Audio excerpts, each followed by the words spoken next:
Hello friends, स्वागत है मेरे यूट्यूब चैनल पे। मैट्रिक और इंटर के परीक्षार्थियों के लिए ये खबर है। हम हर दिन आपको नई नई अपडेट देते रहते हैं। जो भी नया अपडेट पेपर से मिलता है हम आपको देते हैं। आज जो आपको हम खबर देने जा रहे हैं उसमें सबसे पहले एक बहुत बड़ी खबर है। बिहार विद्यालय परीक्षा समिति का यहाँ पे आपको एक विज्ञप्ति संख्या PR16/2022 दिखाई दे रहा होगा। ये उन लोगों के लिए है जो वार्षिक माध्यमिक परीक्षा इंटरमीडिएट परीक्षा 2022 में सम्मिलित होने से वंचित या सूचीकृत या पंजीकृत उत्प्रेषण सेंटर परीक्षा में उत्तीर्ण परीक्षार्थी जो फॉर्म भरने से वंचित रह गए हैं उन लोगों के लिए एक बहुत बड़ी खबर है। एतद द्वारा सूचित किया जाता है कि बिहार विद्यालय परीक्षा समिति द्वारा आयोजित वार्षिक माध्यमिक इंटरमीडिएट परीक्षा 2022 में सम्मिलित होने से वंचित वैसे सूचीकृत पंजीकृत विद्यार्थी जो विद्यालय महाविद्यालय द्वारा आयोजित उत्प्रेषण परीक्षा यानी सेंटअप में उत्तीर्ण है परंतु शिक्षण संस्थान के प्रधान की लापरवाही के कारण अगर उनका ऑनलाइन परीक्षा आवेदन पत्र नहीं भरा जा सका है जिसके कारण वे परीक्षा में सम्मिलित नहीं हो सकते हैं, तो वैसे विद्यार्थियों के लिए छात्र हित में माध्यमिक इंटरमीडिएट की विशेष परीक्षा 2022 अपवाद स्वरूप विशेष अवसर देते हुए आयोजित करने का निर्णय लिया गया है। समिति द्वारा ऐसे विद्यार्थियों के लिए विशेष परीक्षा का आयोजन माह अप्रैल 2022 में अथवा अधिकतम मई 2022 तक तथा उसका परीक्षाफल माह मई 2022 में अथवा अधिकतम जून 2022 तक प्रकाशित करने का लक्ष्य रखा गया है, ताकि ऐसे विद्यार्थी उच्चतर शिक्षा ग्रहण करने के लिए उसी सत्र में अपना नामांकन करा सकें जिससे उसके शैक्षणिक सत्र में कोई नुकसान नहीं हो। ऐसे विद्यार्थी को वार्षिक माध्यमिक या इंटरमीडिएट परीक्षा 2022 के अनुरूप परीक्षाफल श्रेणी डिवीजन के साथ प्रकाशित किया जाएगा। ये परीक्षा नियंत्रण का एक प्रेस विज्ञप्ति है जो कि कल के पेपर में था, लेकिन आज इसी से जुड़ा हुआ जो है वो खबर पेपर में दिया गया है दैनिक जागरण में। इसमें भी सेम वही बातें लिखी गई है। अप्रैल व मई में होगी इंटर और मैट्रिक की विशेष परीक्षा। तो जो लोग छूट गए हैं फॉर्म भरने से वो विशेष रूप से इस पर ध्यान रखेंगे। मैट्रिक बोर्ड परीक्षा का प्रवेश पत्र जारी। अगला जो खबर है वो है मैट्रिक परीक्षार्थियों के लिए। बिहार बोर्ड ने मैट्रिक वार्षिक परीक्षा 2022 का प्रवेश पत्र जारी कर दिया है। प्रवेश पत्र सभी स्कूलों में पहुंच चुका है। परीक्षार्थी स्कूल से प्रवेश पत्र लेंगे। मैट्रिक परीक्षा 17 से 24 फरवरी तक चलेगी। परीक्षा में 16,48,894 परीक्षार्थी शामिल होंगे। इंटर परीक्षा समाप्त होने के 4 दिनों के बाद जो है वो मैट्रिक की परीक्षा शुरू होगी। तो इस तरीके से हम हर दिन आपको नई नई अपडेट देते हैं। जो भी पेपर से जुड़ा हुआ अपडेट होता है, चूँकि जो गांव के बच्चे होते हैं अधिकतर उनके पास पेपर नहीं पहुंच पाता है या उनको जानकारी नहीं हो पाती है, तो आप अगर हमारे चैनल से जुड़े हुए हैं तो आपको हर दिन नए नए अपडेट मिलेंगे आपके परीक्षा से रिलेटेड या आपकी किसी भी शैक्षणिक खबर जो होती है वो आपको मिलती रहेगी हमारे चैनल के माध्यम से।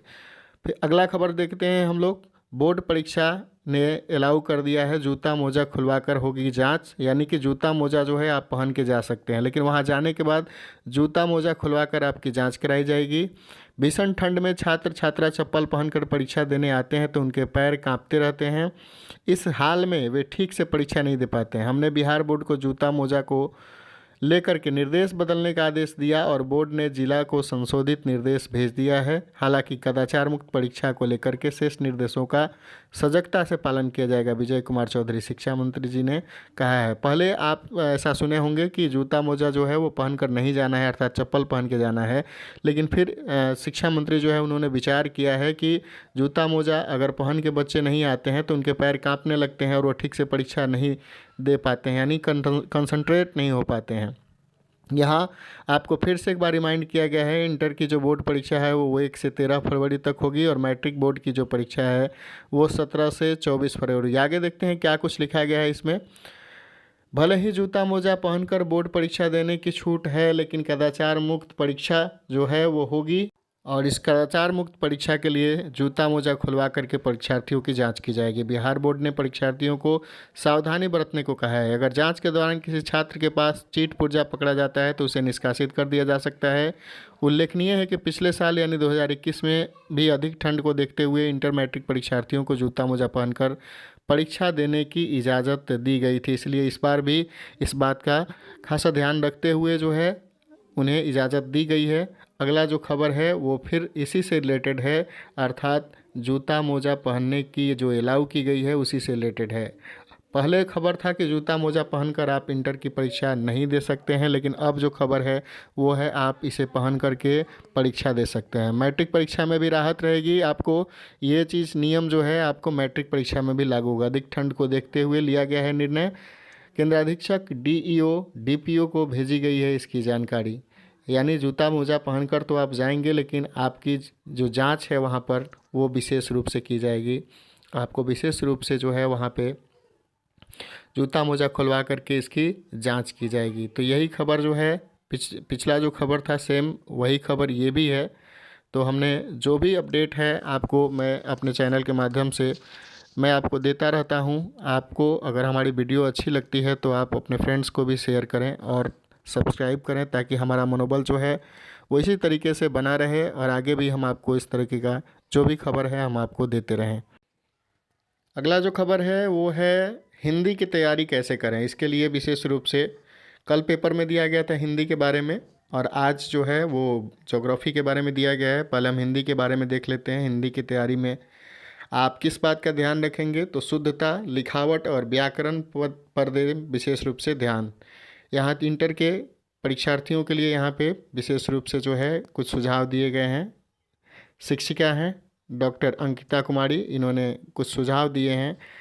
ऐसा रहेगा प्रश्न पैटर्न। कुल 100 अंक का ये जो आपका पेपर रहेगा, और खंड अ में 50 अंक होंगे वस्तुनिष्ठ प्रश्न। इसमें कुल 100 प्रश्न रहेगा। 50 प्रश्न जो है इसका उत्तर देना आपको अनिवार्य है। हर प्रश्न एक एक अंक का होगा। खंड ब में भी जो है वो 50 अंक रहेंगे। इसमें आपको विषयनिष्ठ प्रश्न रहेंगे, जिसमें निबंध आपको लिखना होगा 8 अंक के लिए, सप्रसंग व्याख्या 8 अंक के लिए, पत्र लेखन 5 अंक के लिए, लघु उत्तरीय प्रश्न 10 अंक के लिए, दीर्घ उत्तरीय प्रश्न 15 अंक के लिए और संक्षेपण 4 अंक के लिए रहेगा।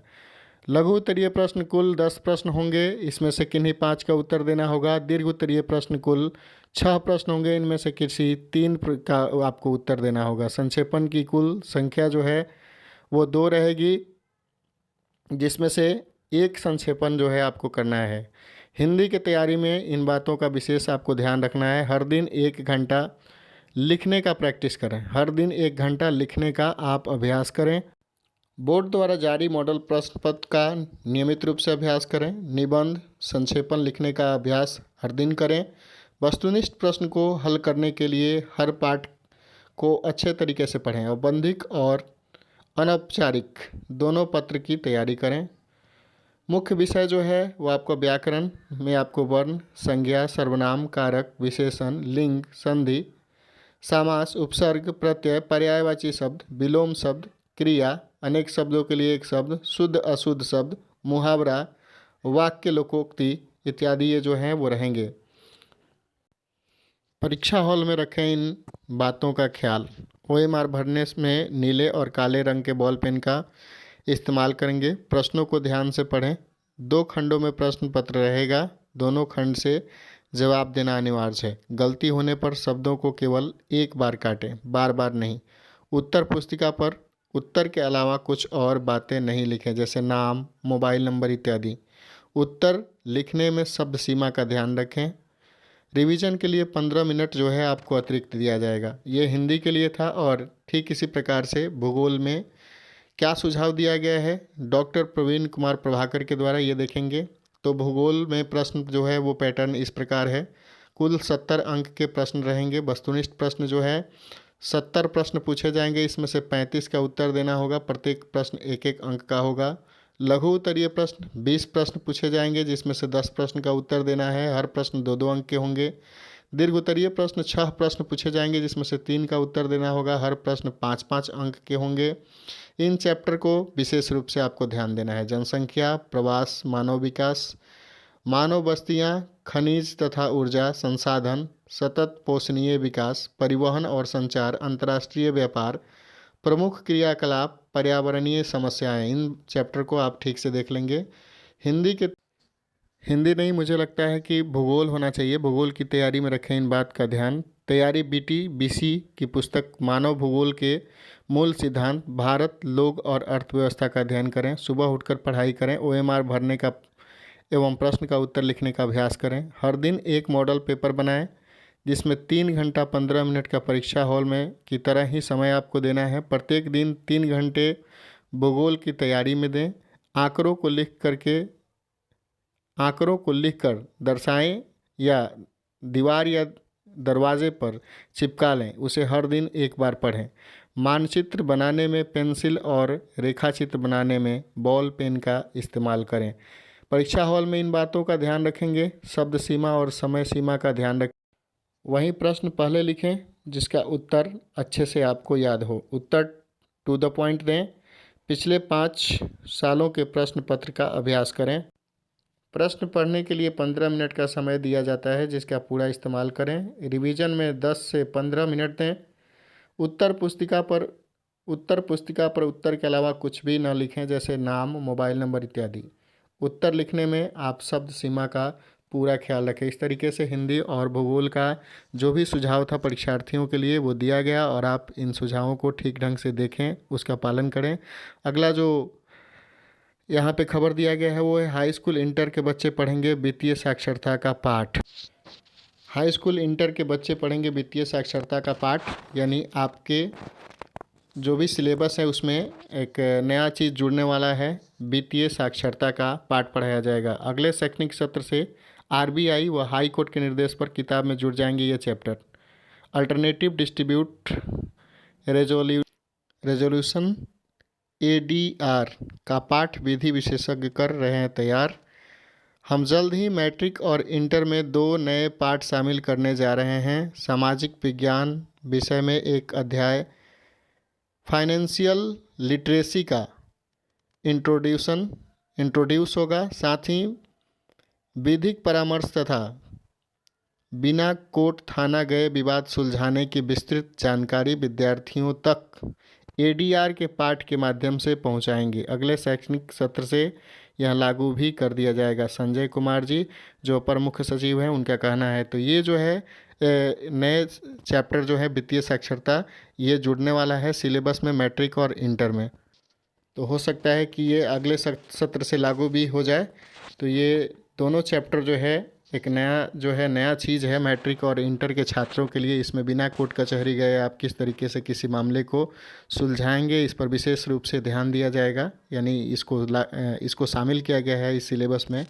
तो ये जो भी आप लोगों के लिए जो न्यूज़ था, जो भी अपडेट था, वो मैंने अपने चैनल के माध्यम से आप लोगों को दिया। आप लोग को अगर ये वीडियो अच्छा लगे तो आप लोग इस वीडियो को लाइक करेंगे और शेयर करेंगे, ताकि आपके फ्रेंड्स लोग भी ये सारी चीज़ें जान जाएं। अगर आपको मेरा वीडियो अच्छा लगता है तो आप मेरे चैनल को सब्सक्राइब करें और मुझे सपोर्ट करें, ताकि मैं इसी तरीके से आगे और वीडियो